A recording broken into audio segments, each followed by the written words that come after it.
அண்ணா பல்கலைக்கழகத்தின் கீழ் இயங்கும் கல்லூரிகளின் பேராசிரியர்கள் பல கல்லூரிகளில் முறைகேடாக பணியாற்றிய விவகாரத்தில் மூவர் குழு தனது விசாரணையை தொடங்கியுள்ளது.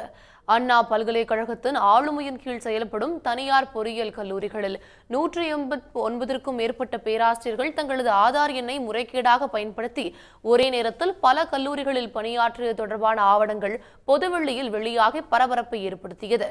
இதுகுறித்து அண்ணா பல்கலைக்கழகம் தமிழ்நாடு அரசுக்கு தகவல் தெரிவித்ததை அடுத்து முறைகேட்டினை விசாரிக்க அண்ணா பல்கலைக்கழக பேராசிரியர் குமாரவேல், தொழில்நுட்ப கல்வி இயக்கக ஆணையாளர் ஆப்ரஹாம், தேசிய தொழில்நுட்ப ஆசிரியர் பயிற்சி மற்றும் ஆராய்ச்சி நிறுவனத்தின் இயக்குநர் உஷா நடேசன் ஆகியோர் அடங்கிய குழு அமைக்கப்பட்டது. உடனடியாக விசாரணையில் இறங்கிய மூவர் குழுவிடம் முறைகேடு தொடர்பான ஆவணங்களை அண்ணா பல்கலைக்கழகம் வழங்கியுள்ளது.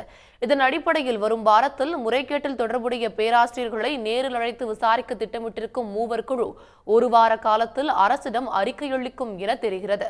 பேராசிரியர்கள் முறைகேடு தொடர்பான விளக்கங்களை அண்ணா பல்கலைக்கழக நிர்வாகம் ஆளுநரிடமும் அளித்திருப்பதாக தகவல் வெளியாகியுள்ளது. உடனுக்குடன் செய்திகளை தெரிந்து கொள்ள சன் நியூஸ் பெல் ஐகானை கிளிக் பண்ணுங்க.